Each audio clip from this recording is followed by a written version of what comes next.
आज हम cross examination की एक ऐसी तकनीक के बारे में जानने वाले हैं जो डॉक्यूमेंट्री एविडेंस को तोड़ने के काम में आती है। जब भी किसी गवाह की गवाही कमजोर हो जाए तो हम कहते हैं कि इसके लिए इसके सपोर्ट में एक डॉक्यूमेंट्री एविडेंस ले आइए, कहीं से कोई दस्तावेज ले आइए जो इसको सपोर्ट करता हो तो यह गवाह चल निकलेगा। लेकिन ऐसा क्या तरीका है कि हम उस डॉक्यूमेंट को भी तोड़ दें जो लाया गया हो?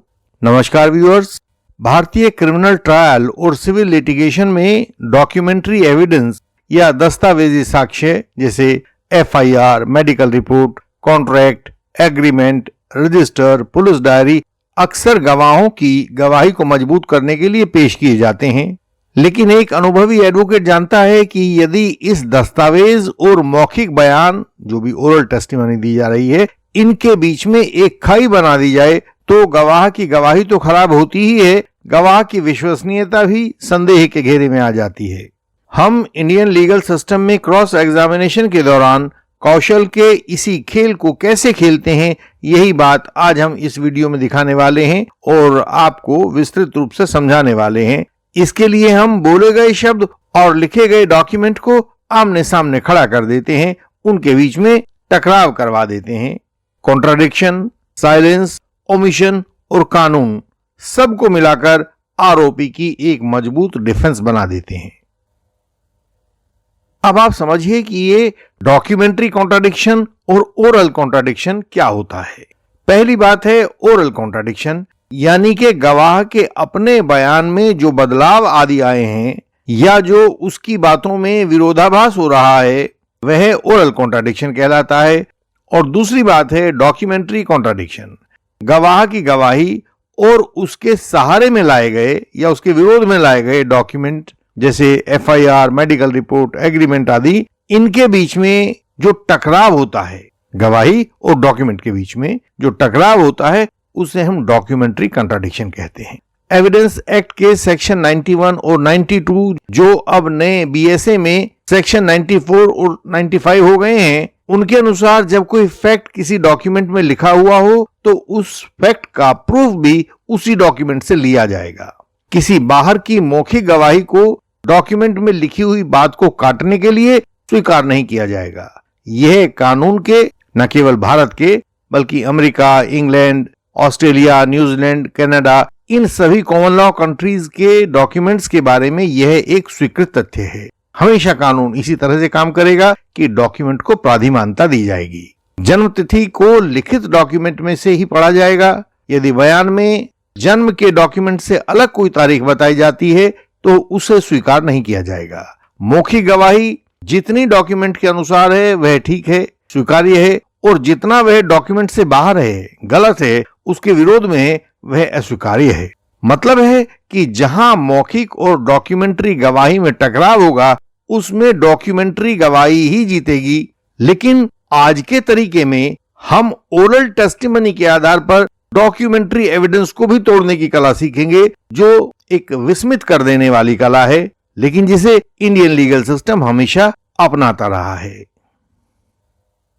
हम देखेंगे कि एफआईआर बेस्ड कॉन्ट्राडिक्शंस कैसे होते हैं। हमेशा देखने में आता है कि एफआईआर में थाने में सूचना मिलने और एफआईआर लिखे जाने के समय को 90% मामलों में गलत लिखा जाता है।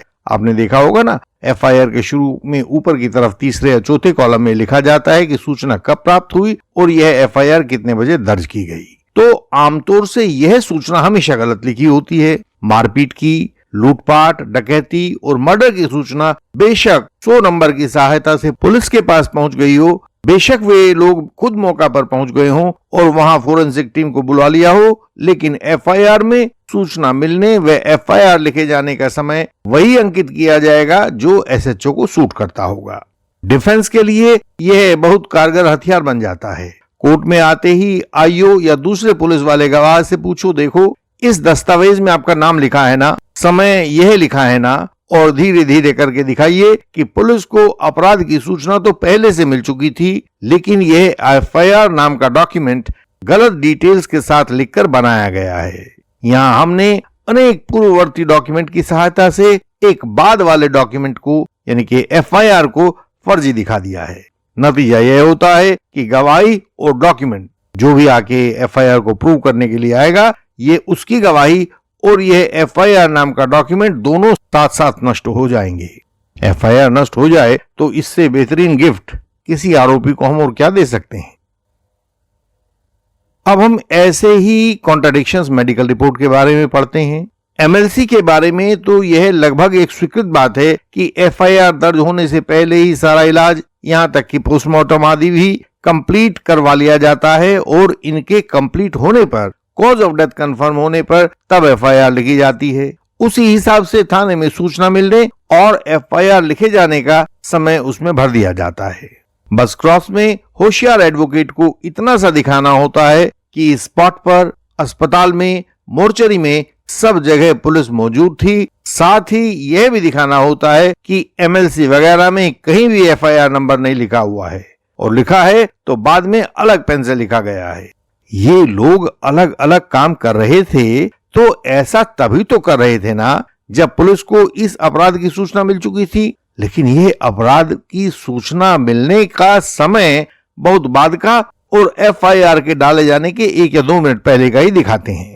तो इस प्रकार आप यह दिखाएं कि एफआईआर और उसमें दर्ज विवरण, एमएलसी और उसमें दर्ज विवरण, ये सब गलत जानकारी के अनुसार भरा गया है और यह एफआईआर या एमएलसी एक फर्जीवाड़े की श्रेणी में आती हैं और फर्जी डॉक्यूमेंट्स हैं। तो इस तरह से पूरी एफआईआर और पूरी एमएलसी नष्ट हो जाएंगे। सिविल लिटिगेशन में कॉन्ट्रैक्ट और ट्रांजैक्शंस के कॉन्ट्राडिक्शंस भी देखने में आते हैं। जितनी भी इमूवेबल प्रॉपर्टी की खरीद बेच होती है उसके एग्रीमेंट लिखे जाते हैं, जिनको हम सेल एग्रीमेंट कहते हैं। उनमें प्रॉपर्टी की मार्केट वैल्यू और कागजों में लिखवाई गई डॉक्यूमेंट्री वैल्यू दोनों अलग अलग होती हैं। मकान 3 करोड़ का होता है, लेकिन अपनी स्टैंप ड्यूटी बचाने के लिए उसको 1 करोड़ का लिखवा दिया जाता है। इसलिए जब ट्रांसफर के डॉक्यूमेंट तैयार किए जाते हैं तो समस्या यह रहती है कि यदि मार्केट वैल्यू लिखवाई जाए तो अधिक स्टैंप ड्यूटी लगेगी, और यदि डॉक्यूमेंट्री वैल्यू लिखवाएं तो कॉन्ट्रैक्ट पूरा ना होने की हालत में खरीदने वाले को भारी नुकसान हो सकता है, उसका पैसा फंस जाएगा। इससे डॉक्यूमेंट्स को कुछ दिखाकर और कुछ छिपाकर तैयार किया जाता है, जिससे उन सभी डॉक्यूमेंट्स में लीगल त्रुटियां रह जाती हैं। पुराने एडवोकेट्स उनको देखते ही पकड़ लेते हैं। कॉन्ट्रैक्ट, इनवॉइस, रसीदें, कैश मीमो या बैंक रिकॉर्ड भी इसी तरह से कानून की पूंछ मरोड़कर लिखने से गलत हो जाते हैं। जब भी ये डॉक्यूमेंट्स कोर्ट में जाएंगे तो विपक्षी एडवोकेट इनको तोड़ देंगे। इससे ऐसे डॉक्यूमेंट्स और उन पर टिकी गवाहियां सब नष्ट हो जाती हैं, गवाही भी जाती है और जिस डॉक्यूमेंट को उसके सपोर्ट में लाया गया था वह भी जाता है, यानी कि सब पानी में बह जाता है। जहां एविडेंशियरी साइलेंस होता है वहां भी हम इसी तकनीक का प्रयोग करते हैं। इन्वेस्टिगेशन के दौरान कहा कि आरोपी मुझे कमरे में ले गया और मेरे साथ गलत काम किया। कोर्ट में आते ही भीतर का उपन्यासकार जाग गया, सब बताया कि कितने कमरे थे, कमरे में कितने बेड थे, कैसी बेडशीट थी, आरोपी ने क्या प्रेम वाक्य बोला था, वहां कमरे में परफ्यूम छिड़क रखा था, शादी का प्रपोजल भी दे रहा था, पता नहीं क्या क्या बताएंगे। ऐसे में इंडियन लीगल सिस्टम जैसे क्रॉस एग्जामिनेशन शब्द दर शब्द उस गवाह से पूछते हैं कि क्या यह आईओ को बताया था, और साथ ही उस बात को लिखित डॉक्यूमेंट के रूप में 161 से कन्फ्रंट भी करते रहते हैं। और गवाह की हर बार ना सुनकर कोर्ट खट से पहचान लेता है कि यह ना केवल बयान झूठा है और डॉक्यूमेंट झूठा है बल्कि केस भी झूठा है।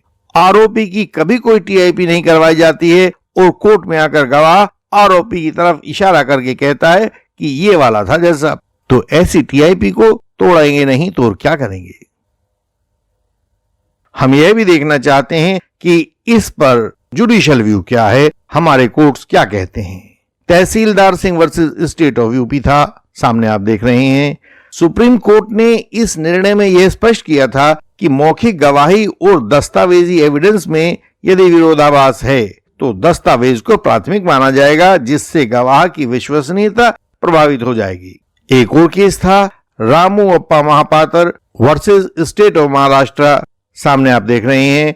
इसमें भी सुप्रीम कोर्ट ने यह पाया था कि अभियोजन यानी कि प्रोसिक्यूशन की गवाही में स्पष्ट विरोधाभास था। हर एक गवाह की विश्वसनीयता पर सवाल उठता था, कोई डॉक्यूमेंट्री एविडेंस भी वहां पर नहीं था। इसलिए इसमें भी आरोपी को सहायता मिलने के योग्य एक नष्ट हुआ कोरोबोरेटिव एविडेंस पाया गया। अभी जो 2025 का मणिपुर वायलेंस केस था, जिसमें एफएसएल रिपोर्ट की डिले के बाबत सवाल कोर्ट के सामने आया था, वहां पर सुप्रीम कोर्ट ने एफएसएल रिपोर्ट में देरी पर चिंता जताई थी, जो फोरेंसिक डॉक्यूमेंट्री एविडेंस की असलियत और विश्वसनीयता पर सवाल खड़े करती थी।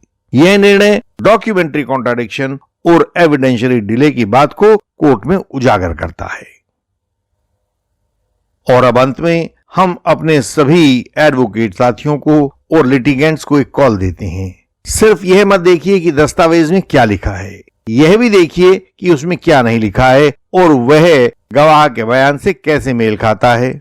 इंडियन लीगल सिस्टम की cross examination team documentary evidence के हर पन्ने को गवाह के हर शब्द से मिलाकर वह जख्म ढूंढ लेती है जो उसकी गवाही को लहूलुहान कर सकता है।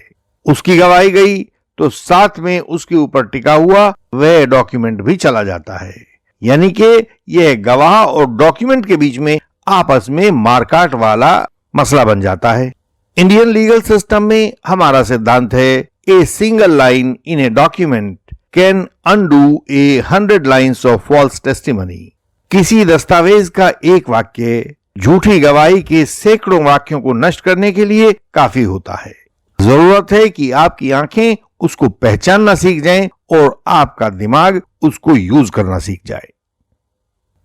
इंडियन लीगल सिस्टम की सेवाएं सिर्फ उनके लिए हैं जो अपने केस को लेकर गंभीर हैं। हमसे जुड़ने का पहला कदम है हमारा मेंबर बनना, और मेंबर बनते ही हम आपके केस की तह तक जाते हैं। आपके द्वारा दिए गए डॉक्यूमेंट्स को हमारे अनुभवी एडवोकेट्स पढ़ते हैं, हर पेज को समझते हैं, हर दलील को परखते हैं और फिर आपको बताते हैं आपका केस इस वक्त कहां खड़ा है और उसमें क्या क्या चुनौतियां हैं और आगे कौन कौन से कदम आपके केस की सफलता के लिए उठाने जरूरी हैं।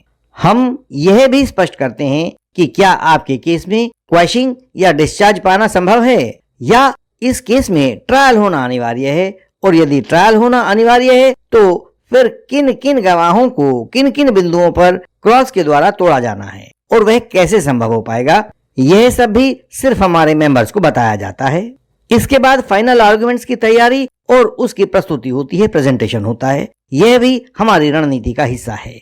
अगर आप भी चाहते हैं ऐसा गहराई वाला लीगल सपोर्ट आपको मिले, आपके केस में मिले, तो आज ही आप हमारे मेंबर बनिए। सामने दिए गए QR कोड को स्कैन करिए या फिर वहीं पर दिए गए लिंक को क्लिक कीजिए। फीस देकर हमारे मेंबर बन जाएं। तब आप अपने केस को समझ पाएंगे, संभाल पाएंगे और जीत पाएंगे।